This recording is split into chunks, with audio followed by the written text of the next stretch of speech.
Hey there, and welcome. Today we are diving into one of the biggest training puzzles out there, barking.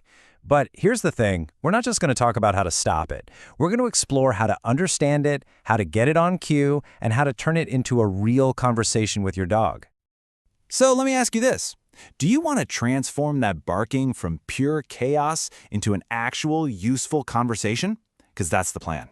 We're going to learn how to teach our dogs not only when to speak, but maybe even more importantly, when to be quiet.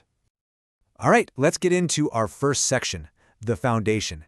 It's so important because before we jump into the how-to, you've got to understand the why. This is the science that really makes all of this stuff work so incredibly well. So, the whole approach we're using is built on what's called positive training. And listen, this is way more than just handing out cookies. It's a whole philosophy. We're laser-focused on building a deep bond of trust by rewarding the behaviors we love and completely avoiding any methods that use fear, pain, or intimidation. Now, this slide breaks down our two main tools, and honestly, it's simpler than it looks. On one side, you have positive reinforcement. That's just a fancy way of saying we add something good, like a treat, to make a behavior happen more often. On the other side, negative punishment. Here, we take away something the dog wants, like our attention, to make a behavior happen less. That's it. No, really, those are the only two tools we're going to need. All right, let's see how this all comes together in Section 2, where we start getting really practical. Right now, we are going to use that positive reinforcement we just talked about to actually teach our dogs to bark when we ask them to. I know, that sounds totally backward. If you want less barking, but trust me on this one, it is the absolute key to gaining control. To pull this off, we need a very special tool, a marker signal. Now, this can be a clicker or even just a sharp, happy word like yes. And I love this analogy. Think of it like a camera's shutter. It takes a picture of the exact millisecond your dog does something right, telling them that thing you just did, that's what's getting you paid. You know, the pioneer of clicker training, Karen Pryor, put it perfectly. She said, "The click ends the behavior and serves as a promise that a reward is coming." This is so crucial. The marker is like a bridge. It connects the action, the bark, to the reward that follows. That level of precision makes your communication with your dog absolutely crystal clear. So, the big question is, how do you get that first bark to mark and reward in the first place? Well, this brings you to a fork in the road. You've got a decision to make. Which of these two paths is the best fit for your specific dog? This table lays it all out for us. Over on the left, we've got capturing. This is literally just waiting for your dog to offer a bark on their own, and then you mark and reward it. It's perfect for dogs that are already, pretty chatty. Then on the right, you've got shaping. This is our method for the quieter dogs. You're going to reward tiny little steps that eventually build up to a full bark. Let's take a closer look at that first method, capturing.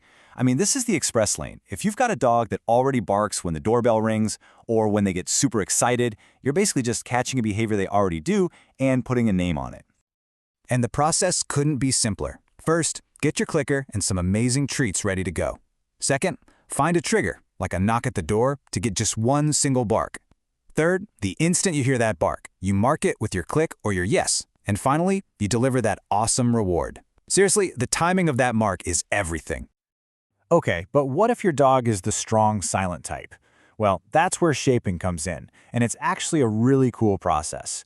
You're essentially going to build the bark from the ground up, starting with any tiny little sound your dog is willing to give you. So here's how it works. You begin by marking and rewarding any little sound. A whine, a huff, a groan, whatever.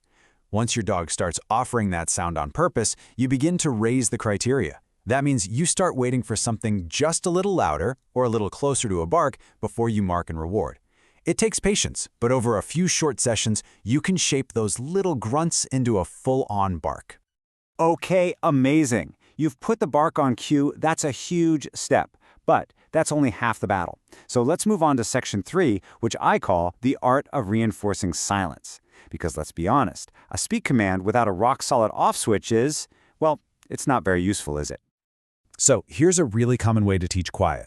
First, you'll ask your dog to speak and you reward that. Then, immediately after, you'll hold a treat right up to their nose. The moment they stop barking to sniff it, you say your cue, quiet, and then you mark and reward that beautiful silence. From there, you just slowly start asking for longer and longer periods of quiet before they get the treat. But and you need to hear this, beware. There is a massive, and I mean massive, pitfall with this method. Your dog is super smart, and they might figure out that the whole sequence is, first I bark, then my person says quiet, and then I get a treat. The bark itself becomes the button they push to start the game and get the reward for being quiet. So how do we avoid that nightmare scenario? Well, we have 3 brilliant strategies. Number 1, decouple the commands. That means you should practice quiet all by itself when your dog is already calm and just hanging out. 2, catch them being good. If you see them lying around quietly, randomly reward them for it. And 3, teach an incompatible behavior. It's pretty hard for a dog to bark at the door if you've taught them that the doorbell means go to your mat instead. And that brings us to our final section, real-world mastery. Look, it's one thing for your dog to nail a cue in the peace and quiet of your living room. It is a whole other challenge to make it reliable when you're out in the real world with a million distractions. The secret here is a process called proofing, and the easiest way to remember it is with the 3 Ds. You're going to systematically practice your cues by increasing one of these things at a time. Duration, how long they can do it. Distance, how far away you are. Or distraction, what else is going on around them. And the key is to only make one of those Ds harder at a time. That's how you set your dog up for success. So, does this mean you have to carry a pocket full of treats with you for the rest of your dog's life? Absolutely not. And the reason why is something called intermittent reinforcement. This is where you move from rewarding every single success to rewarding more unpredictably. This analogy is perfect. You're essentially turning the behavior into a slot machine for your dog. They know a jackpot could come, but they never know which speak or quiet is going to pay out. So what do? They keep playing the game, offering you that great behavior, always hoping that this time is the big one. It creates unbelievably strong habits. So, after all is said and done, what's the one big idea you should walk away with? It's this. Great training is not about command and control. It's about clear communication. You're not just programming a little robot. You are building a partnership, a real two-way conversation based on trust and understanding. By taking something like barking and putting it on cue, you've taken a huge step. You have officially started to learn your dog's language. So the only question left is, what are you going to teach them next?